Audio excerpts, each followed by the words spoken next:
on a des lettres de grands rabbins qui nous disent « Je ne peux pas avoir une relation conjugale à ma femme sans au moins m'en occuper pendant un quart d'heure avant ». Ça s'appelle préliminaire, mais il y a toutes sortes de préliminaires. Il y a des gens qui ne se connaissent pas, des gens qui ne savent pas. Mais surtout, on l'intègre à la mitzvah. Il y a une mitzvah ona. Venez, on en parle. De la générosité, des talents et du cœur. C'est la sauce du jour sur studioqualita.com. On a le plaisir aujourd'hui d'accueillir, comme annoncé dans le sommaire, Sophie, Ruth Nataf et Shmuel Nataf. Ils sont conseillers tous les deux pour les futurs mariés, mais aussi ils donnent des conférences un peu dans le monde entier sur les thèmes de l'intimité juive, de la sexualité. On est ravis de les accueillir tous les deux. Voilà, bonjour. Alors on vous connaît, bien sûr, on avait eu le plaisir de vous recevoir. Alors maintenant vous venez tous les deux, c'est-à-dire qu'il y a eu du changement. Baruch Hashem, mon binôme que je cherchais, vous l'avez trouvé. Naturellement, c'était mon mari. Et bon, au début, c'était un peu difficile pour lui de s'ouvrir à l'idée. Puis en fin de compte, il a trouvé ça tellement intéressant qu'il a été étudié. Et maintenant, il travaille avec moi. C'est mon binôme et il est excellent en plus de ça. Ah ben, j'en suis sûre. Donc vous parlez aux hommes, j'imagine. Voilà. C'est l'idée. Et vous aux femmes. Exact.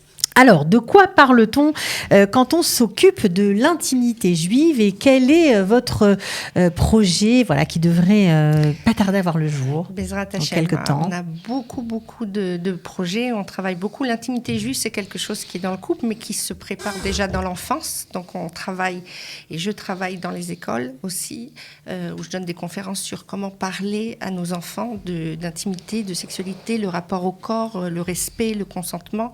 On travaille après sur les adolescents, sur les jeunes filles et les jeunes mariés avant le mariage. C'est important qu'ils connaissent les halachot, mais aussi c'est important qu'ils sachent tout le reste, tout le mystère qui est derrière et qui va leur permettre de s'épanouir dans cette très belle mitzvah qui est la mitzvah ona dans la religion juive et qui est en fin de compte de se faire plaisir. Alors la mitzvah ona, pour ceux qui ne parlent pas l'hébreu, on traduit ça comment? La mitzvah du plaisir de la relation conjugale, on va dire. Ok, le plaisir dans la relation conjugale. Exactement. C'est central dans le judaïsme, c'est ça? On en parle partout. Très important. On en parle très souvent et on ne fait pas attention à ça. D'accord. Bon, alors, vous êtes, on va dire, au fait de toutes ces questions. Et ce qui est formidable avec vous, c'est que vous parlez crûment, vous y allez franco, il n'y a pas de tabou. Alors, dans la religion juive, de toute façon, il n'y a pas de tabou. Mais on ne parle pas de n'importe quoi, n'importe qui. Ça, c'est sûr, mais... et avec n'importe quel langage, bien entendu.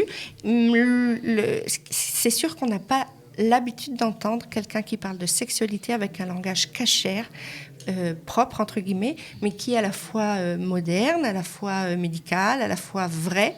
Et ça, c'est assez nouveau. Et puis, dans l'ère du temps aussi, parce que, évidemment, les problématiques que les couples rencontrent aujourd'hui, alors entre les fantasmes, l'exposition à la pornographie ou autre chose, des choses qu'ils ont vécues dans l'enfance, évidemment, il y a des questions qui ne se posaient pas avant. Exactement. Et vous y répondez clairement. Exactement. On ne peut pas, en plus de ça, se dire non, chez moi, même si on est très religieux, on peut pas. C'est pas possible de dire mes enfants ne verront jamais de pornographie. On n'est plus dans cette ère. Donc il faut savoir aussi parler à ses enfants. C'est une des conférences que je fais sur maman et jeune fille, ou pour les jeunes filles ou pour les mamans, comment savoir parler à ses adolescents, comment les préparer à avoir du recul. C'est quoi le respect, c'est quoi le consentement, tout ça, c'est très important. Je fais la même chose pour les garçons. Et je fais pour les plus jeunes, les jeunes adultes. Donc je disais une fois qu'ils sont arrivés, Bezrat Hashem, avant le mariage, mon mari maintenant va pouvoir prendre les garçons. C'est important parce que très souvent les jeunes filles venaient chez moi me disaient c'est formidable ce qu'on apprend chez toi, j'aimerais tellement que mon khatan il ait le même son de chauffard. Alors mais parce qu'après il y a forcément un décalage dans le couple et puis il paraît, c'est ce qu'on m'a dit, que les hommes n'aiment pas tellement parler de leur intimité. Ça les dérange. C'est vrai. Notre expérience nous démontre que l'homme sera moins ouvert que la femme. Alors on ne sait pas si c'est physiologiquement ou la gahava. En tout cas, il y a des choses sur lesquelles on n'a pas à transiger. Je vous donne un petit exemple. Quand on étudie un sujet comme Pessah, un mois avant Pessah, on doit revenir sur le sujet.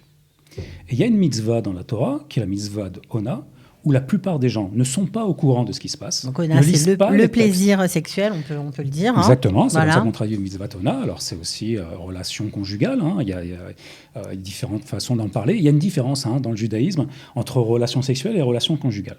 D'accord. On sait que quand on se construit, et notre but c'est de se construire à trois, quand je dis à trois, les textes en parlent très clairement, c'est à la fois entre l'homme et la femme, mais aussi d'inviter à Kadosh Baruch Hu.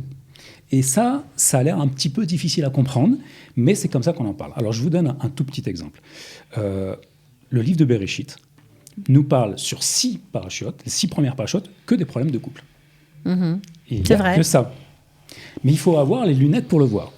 Et les 6 dernières parachutes vont nous parler que de Yosef. J'exagère un petit peu. Mais si je prends par exemple Adam et Ève, on voit que le couple se forme, et tout d'un coup, Akadosh Baruch Hu leur donne des mitzvot. Ils font une petite erreur par rapport, ou une grosse erreur en fonction de ce qu'on veut croire, par rapport au fait de l'arbre. Et Akadosh Baruch Hu leur demande qu'est-ce qu'ils ont fait. Et chacun va dire, c'est pas moi, c'est l'autre. Adam va dire, mais c'est même pas moi, c'est toi, Akadosh Baruch Hu, qui m'a envoyé cette femme. Et la femme va dire, mais c'est pas moi, c'est le serpent. Et Akadosh Baruch Hu, a priori, quand on accepte ses propres fautes, parce qu'on est né avec 2 bras, mais on est né aussi avec un yetzer. Et ce yetzer, il va être encore plus important sur les relations conjugales. D'abord parce que des fois, on ne sait pas. D'abord parce que des fois aussi, on croit savoir. Et puis notre ego nous empêche de le faire. Donc, on a un livre qui va nous parler énormément de ce sujet-là, mais on croit qu'en définitive, on le laisse de côté. Et il y a beaucoup de commentaires aussi, je crois, dans la Gemara, dans la Mishnah. C'est très détaillé en plus. Vous avez un commentaire qui est très spécial, qui nous dit que Rav Kahana va un jour se cacher sous le lit de Rav, son maître, pour savoir ce qu'il faut faire pour une relation sexuelle. Quand Rav va déceler qu'il y a quelqu'un sous son lit, il va lui dire « Mais qu'est-ce que tu fais là ?» Il dit « Mais c'est la Torah, je dois aussi apprendre. » Et de ça, on va apprendre une chose, c'est qu'on est obligé... Je veux savoir comment ça marche, en gros. Et en plus de ça, son rabbin lui dit, bon, il y a peut-être d'autres méthodes, mais tu as raison. Si on apprend pendant des années la mitzvah de Shabbat, alors que la mitzvah de Ona, de faire plaisir à sa femme, elle est aussi importante, pourquoi on n'étudie pas ce sujet-là? Et on a véritablement, nous, les garçons, un problème avec ça. Alors, encore une fois, peut-être de l'orgueil, peut-être des préjugés, mais vous savez, pendant des milliers d'années, les gens ont cru que la Terre était plate. Et les gens qui disaient que la Terre était ronde, on les chassait. Eh bien, il faut comprendre aussi que cette mitzvah d'Ona, elle est hyper importante, et c'est pas pour rien que Sefer Bereshit en parle dans la moitié de son livre, la relation et le couple. Alors, Sophie, qui vient en général vous consulter? Parce que vous avez parlé du public religieux, mais pas seulement. Alors moi, je suis aussi sexothérapeute. Exact. Ouais. Je suis aussi sexothérapeute. Donc, en plus de toutes les conférences que je donne, les femmes peuvent venir me voir pour plein de raisons. Parce que, par exemple, elles ont un problème de désir. Ok. Ça veut dire qu'elles ne ressentent plus rien. Alors, le problème de désir, c'est lorsque on n'est plus motivé. Voilà. Ok. Le problème de plaisir, on peut être motivé, mais on a du mal à ressentir la jouissance, le plaisir. Des fois, on a les deux.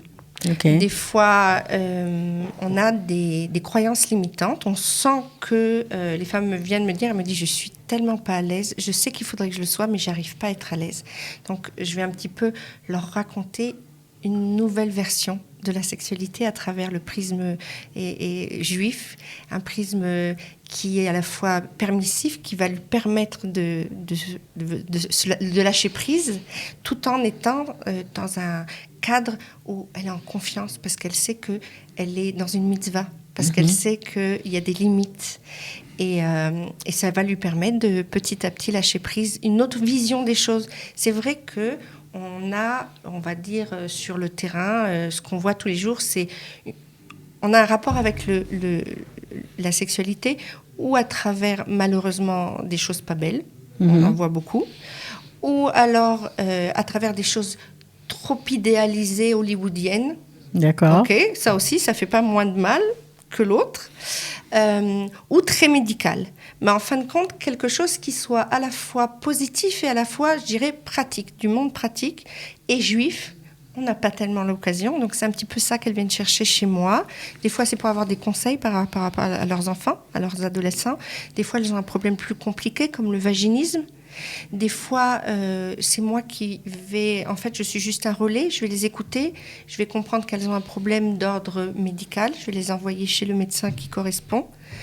Bien entendu. Est-ce que parfois il y a des problèmes dans les couples et il y en a un des deux qui a envie de faire quelque chose, mais l'autre est complètement fermé à ce genre de conseils, même si vous les envoyez vers Shmuel pour qu'il s'occupe par exemple du mari récalcitrant, ou en tout cas pour l'écouter, pour parler. Est-ce que ça fonctionne ou pas? Alors, comment vous faites? Comment on fait? Alors, il y a le gros problème, c'est quand il y a une différence de désir. Okay? Très souvent, qu'est-ce qui se passe? Eh bien, celui qui a le plus de désir, il est obligé de s'accorder avec celui qui a moins de désir.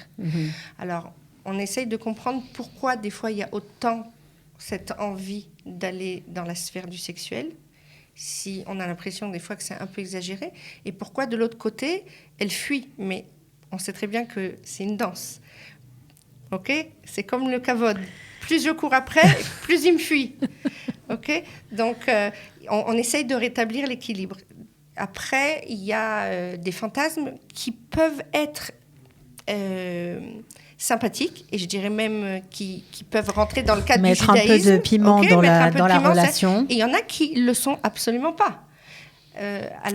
Et là, c'est pour ça que je suis conseillère en sexualité juive, c'est-à-dire en intimité juive, c'est-à-dire qu'on a des gvoulottes. Et chet ish, c'est une gvoul, le fait qu'on soit marié et qu'on ne peut pas aller avec quelqu'un d'autre. Il y a des choses, non. Par contre, ce qu'on remarque, c'est des fois, des gens, ils ont l'impression qu'on peut, entre guillemets, je lisais un terme un petit peu exagéré, s'éclater en dehors d'un cadre qui serait un cadre halachique. C'est complètement faux. La sexualité cachère, entre guillemets, ou dans le cadre du mariage, c'est l'ennui absolu. Voilà, et c'est complètement faux. Et ça, c'est des idées reçues, complètement erronées. Alors justement, vous avez mis en place un atelier qui va s'appeler le plaisir féminin masculin. Donc ça sera 4 rencontres de 2 heures. Alors comment vous fonctionnez ? Est-ce que hommes-femmes mélangés, chacun s'occupe de son public ? Oui, chacun s'occupe de son public. Okay. On fera ça le Motzei Shabbat pour les femmes ou pour les hommes, à nous de voir exactement. Puis donc 20-21 novembre. Voilà, et puis après il y a 4 rencontres. Et donc 27-28 novembre, priori, 11-12 et 18-19 décembre. 2 avant Hanouka et 2 après Hanouka. Deux après Hanouka. D'accord. A priori, Motzei Shabbat pour les femmes et le dimanche pour les hommes, pour pas qu'il y ait des problèmes de garder les enfants si jamais il y a un problème comme ça. C'est en Zoom ou en présentiel ? En Zoom. En Zoom, d'accord. Voilà, et le but c'est de dire, mais qu'est-ce que dit déjà la Torah ? Parce qu'il y a beaucoup de gens qui se font des idées ou qui ont des croyances et qui n'osent pas ou qui ne savent pas. On a l'impression de tout savoir. Encore une fois, l'orgueil est un des problèmes dramatiques pour le couple. Et il y a des gens qui sont minés par leurs idées ou leurs fausses idées. Et on ne sait pas tout ce que la croyance de la Torah nous donne de ce plaisir incroyable que nous ordonne Hachem. Vous savez, il y a des fois une question que je pose aux Khatanim, je leur dis, mais est-ce que aimer, c'est quelque chose d'obligatoire ou c'est quelque chose qui est avec les sentiments ? Ils me disent, bien sûr, c'est les sentiments. Alors je dis, vous savez, dans le schéma Israël, la première phrase, c'est « Tu aimeras ton Dieu de toutes tes forces, de toute ton âme, de tout ton pouvoir ». Donc c'est une halakha, c'est un devoir. On doit aimer Dieu. C'est pas quand j'aurai le temps. Et bien c'est pareil pour le couple. On doit se forcer à apprendre. Quelqu'un qui va à la tefila, c'est pas facile au début. Rester 2-3 heures, aller prier. Donc il apprend, il fait des exercices, il voit la grandeur de ce qu'il est en train de faire. Et bien c'est pareil pour le couple. Donc on s'intéresse au sujet, en fait. Voilà. On s'intéresse au sujet. On s'intéresse au sujet, c'est un processus, ça aussi c'est important de dire que c'est un processus. Beaucoup de personnes se sentent mal à l'aise parce qu'elles ne sont pas parfaites du premier coup, ça ne marche pas du premier coup. Et il y a toutes ces phrases, si ils m'aiment, normalement, ça devrait être formidable. Non, voilà, tout ça, c'est des choses... Il faut aussi savoir qu'il y a aussi des problèmes du côté de l'homme. Il y a des fois des hommes qui se sentent peut-être pas s'exprimer comme il faut, ou il y a une espèce de dictature. Il y a aussi, bien sûr, les moments. Il y a des problèmes aussi hormones, mécaniques parfois chez les hommes qui mettent la panique dans le couple. Le seul problème, c'est que si jamais on se met la barre trop haute, comme disait Sophie, ça marche ou pas. Si jamais on n'arrive pas à parler de ça, et en règle générale, on ne parle pas de ça. Moi, je rencontre des gens, je sais très bien qu'il n'y a qu'à moi, toute leur vie, qui vont parler de ce sujet-là. On n'en parle pas avec les parents, on n'en parle pas avec son rabbin, on n'en parle pas parce qu'on a l'impression que ce n'est pas de sa loi. C'est vrai, il y a une façon de parler. Mais il faut qu'il y ait quand même une référence pour pouvoir répondre à toutes les questions. Alors, qu'est-ce qu'on va faire, Sophie, dans ces ateliers ? De quoi on va parler ? Alors, dans ces ateliers, on va parler déjà de la vision juive. De la sexualité dans le couple. D'accord. Voilà, pour lever les tabous. D'accord. On va parler de notre corps, comment il fonctionne, comment je fonctionne, mais comment l'autre fonctionne aussi. C'est important de savoir que, par exemple, il y a une réponse sexuelle. C'est-à-dire qu'il y a des étapes qui vont mener la femme vers le plaisir. Et ces étapes, comme par hasard, elles sont beaucoup plus longues que chez l'homme. Okay. Donc, il faut que l'homme il connaisse ces étapes qu'il respecte ce timing. Exactement. Et c'est surtout en fonction de l'âge, parce que ça change en fonction de l'âge. Si une femme a eu plusieurs enfants, après 50 ans, il y a différents rythmes en fonction de l'âge. Après un bébé, si je suis fatiguée, pas fatiguée. Après, ça existe aussi des fois où la femme et l'homme peuvent être très excités, parce qu'ils ont pensé à plein de choses et du coup, on dit brûler les étapes, c'est exactement ça. Ils n'ont pas besoin forcément de passer autant de temps par chaque étape. Mais il faut savoir aussi que la sexualité n'est pas que spontanée, c'est pas toujours un réveil hormonal. Il faut savoir aussi se mettre dans l'ambiance, savoir aussi puiser en nous cette sensualité, cet érotisme. Et ça c'est important d'en parler. On va parler aussi de techniques. Des fois, des choses tout à fait techniques. Technique, c'est-à-dire? Alors, vous m'intriguez, Sophie. Par exemple, la caresse. La caresse, il y a plein de sortes de caresses. Comment on va se reconnecter à ce qu'on ressent? On disait que souvent, le couple juif est censé faire l'amour dans la pénombre. Et la pénombre, elle va à la fois permettre un plus grand lâcher-prise, parce qu'on va voir les choses moins crûment, mais elle va donner la possibilité de se concentrer sur ce qu'on ressent et pas sur ce qu'on voit. On va pas être extérieur à nous en train de se juger, je fais bien, je fais pas bien, etc. Mais on va être dans le ressenti, dans la pleine conscience du ressenti. Et plein de choses comme ça qui sont importantes à savoir. Donc c'est ce que vous allez apprendre pendant ces rencontres, ok. Vous allez donner des conseils, j'imagine, Shmuel, aux hommes? Bien sûr. Moi, j'ai eu la chance, pendant le corona, ma femme, ça faisait quelques années qu'elle me disait « mais je veux absolument que tu sois mon binôme ».